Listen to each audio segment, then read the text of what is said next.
सास बहू की कहानी तो आपने अपनी ज़िंदगी में बड़ी पढ़ी और सुनी होंगी। आज की हमारी हिंदी कहानी औरत पर है, जो एक इमोशनल स्टोरी है। यह एक बहुत ही इंटरेस्टिंग हिंदी स्टोरी है, सुनिएगा। बहू कहाँ मर गई? अंदर से आवाज़, जिंदा हूँ माँ जी। तो फिर मेरी चाय क्यों नहीं लाई अभी तक? आई, कब से पूजा करके बैठी हूँ, ला रही हूँ माँ जी। बहू चाय के साथ भजिया भी ले आई। सास ने कहा, तेल खिलाकर मारेगी क्या? बहू ने कहा, ठीक है माँ जी, ले जाती हूँ। बहू ने कहा, ठीक है माँ जी, ले जाती हूँ। सास ने कहा, रहने दे, अब बना दिया है तो खा लेती हूँ। सास ने भजिया उठाई और कहा, कितनी गंदी भजिया बनाई है तुमने। बहू, माँ जी मुझे कपड़े धोने हैं, मैं जाती हूँ। बहू दरवाजे के पास छिपकर खड़ी हो गई और सास भजिया पर टूट पड़ी। पूरी भजिया ख़त्म कर दी। बहू मुस्कुराई और अपने काम पर लग गई। दोपहर के खाने का वक्त हुआ। सास ने फिर आवाज़ लगाई, कुछ खाने को मिलेगा? बहू ने आवाज़ नहीं दी। सास फिर चिल्लाई, भूखे मारेगी क्या? बहू अपने सामने उनके सामने खिचड़ी रख दी। सास गुस्से से, ये क्या रखा है? मुझे इसे नहीं खाना, इसे ले जाओ। बहू ने कहा, आपको डॉक्टर ने दिन में खिचड़ी खाने को कहा है, खाना तो पड़ेगा ही। सास मुंह बनाते हुए, हाँ तू मेरी माँ बन गई, जा। बहू फिर मुस्कुराई और चली गई।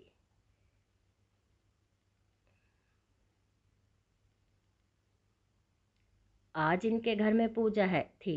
बहू सुबह 4 बजे उठ गई, पहले स्नान किया, फिर फूल लाई, माला लाई, रसोई साफ की, पकवान और भोज बनाया। सुबह के 10 बज गए। अब सास भी उठ चुकी थी। बहू अब पंडित जी के साथ भगवान के वस्त्र तैयार कर रही थी। आज ऑफिस की छुट्टी भी थी। उसके पति भी घर में ही थे।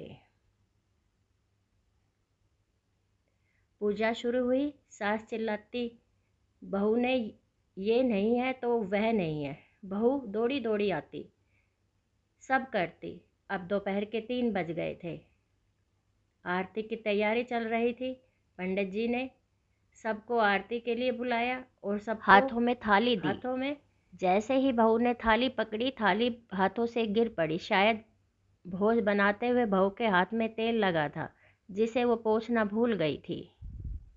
सारे लोग तरह तरह की बातें करने लगे। कैसी बहू है, कुछ नहीं आता, एक काम भी ठीक से नहीं कर सकती, ना जाने कैसी बहू उठा लाए, एक आरती की थाली भी नहीं संभाल सकती। उसके पति को भी गुस्सा हो गए, पर सास चुप रही, कुछ नहीं कहा, बस यही बोल के छोड़ दिया, सीख रही है, सब सीख जाएगी धीरे धीरे। अब सबको खाना परोसा जाने लगा। बहू दौड़ दौड़ के खाना देती, फिर पानी लाती। करीब 70-80 लोग हो गए थे। इधर 2 नौकर और बहू अकेली, फिर भी वह सारा काम निपटाती।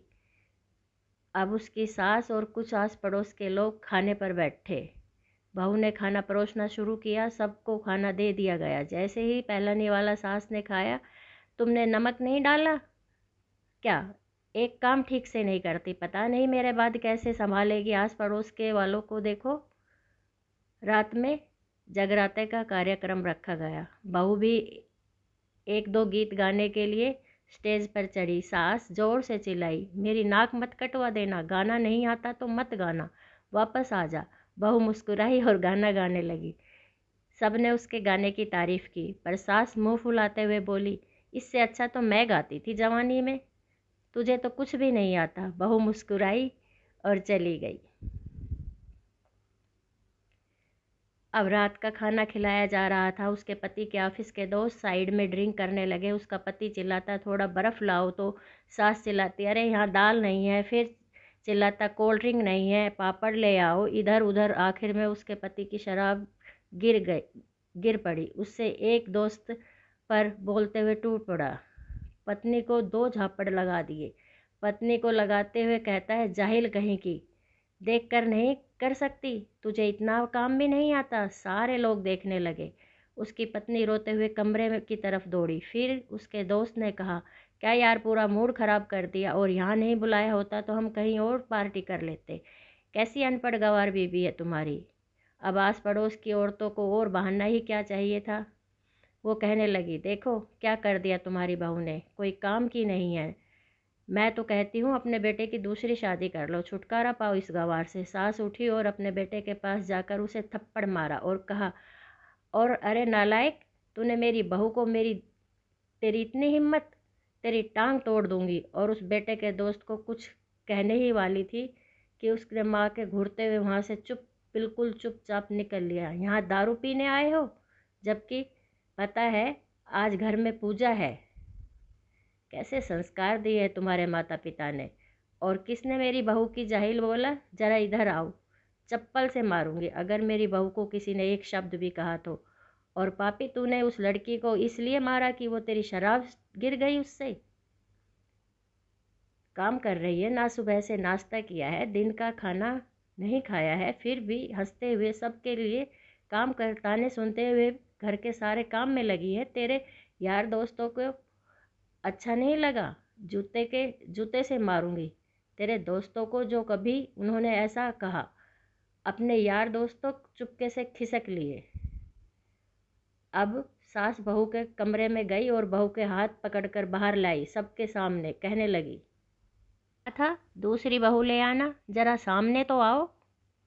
अब सास बहू के कमरे में गई और बहू का हाथ पकड़कर बाहर लाई, सबके सामने कहने लगी, किसने कहा था अपनी बहू को घर से निकाल दो, दूसरी बहू ले आना, जरा सामने आओ। कोई सामने नहीं आया। सास ने कहा, तुम जानते भी क्या हो इस लड़की के बारे में? ये मेरी माँ भी है, बेटी भी है। माँ इसलिए कि ये गलत काम करने पर मुझे डांटती है, और बेटी इसलिए, इस लड़की के बारे में ये मेरी माँ भी है और बेटी भी है। माँ इसलिए कि ये मुझे गलत काम करने पर डांटती है, और बेटी इसलिए कभी कभी मेरी दिल की भावनाएं समझ जाती है, मेरे दिन रात सेवा करती है, मेरे 1000 ताने सुनती है, पर एक शब्द गलत नहीं कहती, ना सामने ना पीठ पीछे। और तुम कहते हो दूसरी बहू ले आओ, याद है न छुटकी की दादी, अपनी बहू की करतूत। सास ने गुस्से से कहा। दादी अपनी बहू की करतूत, सास ने गुस्से से पड़ोस की महिला को कहा, अभी पिछले हफ्ते तुम्हें मियाँ बीबी को भूखे छोड़ घूमने चले गए, और मेरी बहू ने 7 दिनों तक तुम्हारे घर का खाना पानी, यहाँ तक कि तुम्हारे पैर दबाती जाती, और तुम उसे जाहिल बोलती हो। जाहिल तो तुम सब हो, जो कोयले और हीरे में फ़र्क नहीं जानते। अगर आए हो तो क्या इस लड़की के बारे में, ये मेरी माँ भी है, बेटी भी है। अगर आइंदा मेरी बहू के बारे में किसी ने एक लफ्ज़ भी बोला तो मुझसे बुरा कोई नहीं होगा, क्योंकि ये मेरी बहू नहीं, मेरी बेटी भी है। बहू सिसकियाँ लेते हुए फिर कमरे में चली गई। सास ने एक प्लेट उठाई और भोजन परोसकर बहू के कमरे में खुद ले गई। सास को भोजन लाते देखा तो बहू ने कहा, अरे माँ जी, आप क्या क्या कर रही हो, मैं खुद ले लेती। सास ने प्यार से ताना मारते हुए कहा, डर मत, इसमें जहर नहीं है, मार नहीं डालूंगी तुझे। नई सास चाहिए होगी, पर मुझे अभी भी तू ही मेरे घर की बहू चाहिए। बहू ने अपनी सास को रोते हुए गले से लगा लिया। सास भी रो दी पहली बार और कहा, चल खाना खा ले। फिर मजाक करते हुए कहा, फिर मेरे पैर भी दबाने चले आना, और ख्याल मन में मत लाना कि सास पैर बोलती है। किसी दिन मैं इसका गला दबा दूंगी, क्योंकि कभी मैं भी यही सोचती थी। दोनों खूब हंसने लगी।